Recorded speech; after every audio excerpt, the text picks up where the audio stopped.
Un invité sympa, humoristique, plein de talent, Jean-Michel Mattei, bonjour. Bonjour Laurent, merci pour le sympa.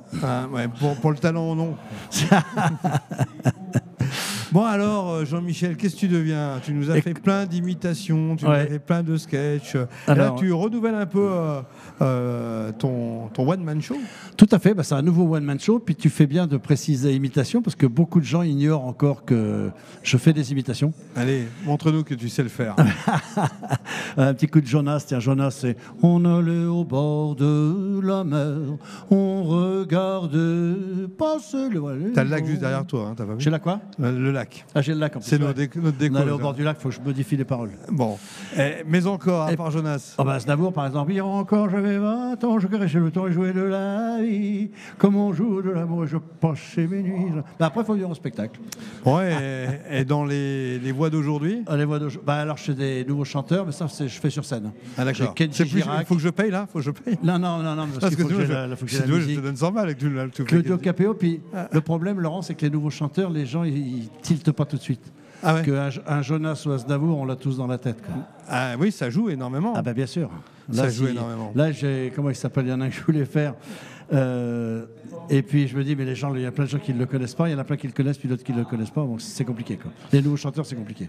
Bon, ça y est, c'est reparti. Tout voilà, la foire de Savoie, la tournée continue. J'ai vu que tu avais pas mal de dates. J'ai beaucoup de dates, oui. Ça fait du bien. Oui, je suis content, j'ai beaucoup de demandes. Après, la fréquentation, c'est vrai que on est encore dans une période où les gens, assez troubles, je dirais. Ah bon? Oui, les gens... C'est parce qu'il n'y a pas de réseau, là. Non, mais... C'est vrai qu'avec cette pandémie et puis tout ce qui arrive, voilà, c'est un petit peu... On a modifié un peu. Ça t'a fait réfléchir en tant qu'humoriste? Nos comportements. Oui, tout à fait. Déjà, ça m'a obligé un peu à écrire avec mes musiciens. Et puis, effectivement, c'est la première fois qu'il y avait une privation de liberté, qu'il y avait un couvre-feu, quoi. On ignorait ce que c'était que le couvre-feu. On voyait ça que dans les films. Et, en temps de guerre. Et donc, c'est vrai que ça a considérablement... Tout à coup, on s'est dit qu'on ne pouvait pas choisir tout le temps... on ne pouvait pas tout le temps être en état de choisir, que là, on nous imposait. On nous imposait vraiment de rester chez nous. Quoi. Bon, pour l'instant, c'est fini, on va positiver. Il y a d'autres complexités, la guerre, etc., l'inflation.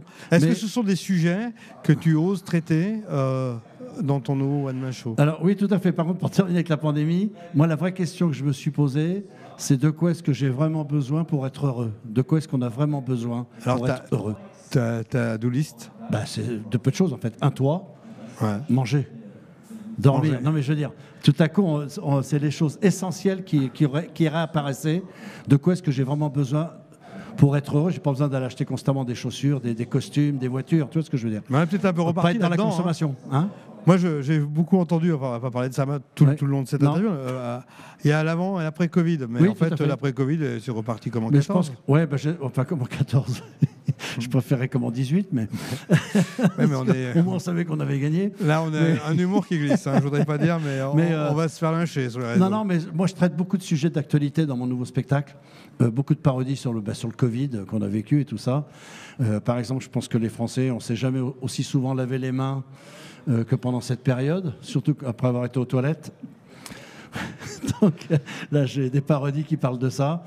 Et puis, Puis je trouve aussi que la situation qu'on vit aujourd'hui, tout est fait pour dresser aussi les gens les uns contre les autres. Il y a de moins en moins. Il y a un peu plus d'agressivité peut-être. Oui, il y a moins de tolérance. Il y a ceux qui veulent rouler électrique en voiture, ceux qui sont pour les moteurs atmosphériques. Il y a ceux qui mangent plus de viande, mais qui maintenant critiquent ceux qui en mangent. Enfin, c'est compliqué, quoi. On est dans une belle intersection, il faut prendre des virages et on ne sait pas toujours lesquels. Non, là, tout à fait. Mais c'est vrai qu'on est une période compliquée. Moi, j'en rigole, en fait, sur scène. Voilà. Donc, content de reprendre la scène, content d'être à la foire de Savoie. Oui. Quelles sont les dates importantes pour toi dans les prochains jours? Alors, le 14 octobre, je serai à Périgné avec mes musiciens. Jolie petite commune près de Thonon-les-Bains. Le 15 à Groisy, si tout va bien. Et puis ensuite, au mois de novembre, le 5 à Grésy-sur-Aix, le 12 à Rumilly, il y a toutes les dates sur mon site. Le 19 à Silingy pour les jeunes agriculteurs. Le 26, la Tour en Faucigny. Enfin, puis tout le mois de décembre à Genève. Je serai sur scène en Suisse. T'as bien bourlingué, hein? Moi, tu sais, je bouge. Qu'est-ce qui fait que le matin, t'as toujours la flamme? Écoute, alors des fois, j'ai un peu des courbatures quand je me lève. Ça, c'est pas grave. Parce qu'on vieillit un peu quand même, mais c'est vrai que j'ai toujours... toi, par exemple, là, quand les salles sont moins pleines qu'il y a 3 ou 4 ans en arrière, même s'il y a 100, 130, 140 personnes, je dis c'est quand même 140 personnes qui auraient pu aussi ne pas venir. Donc ils sont là, c'est super.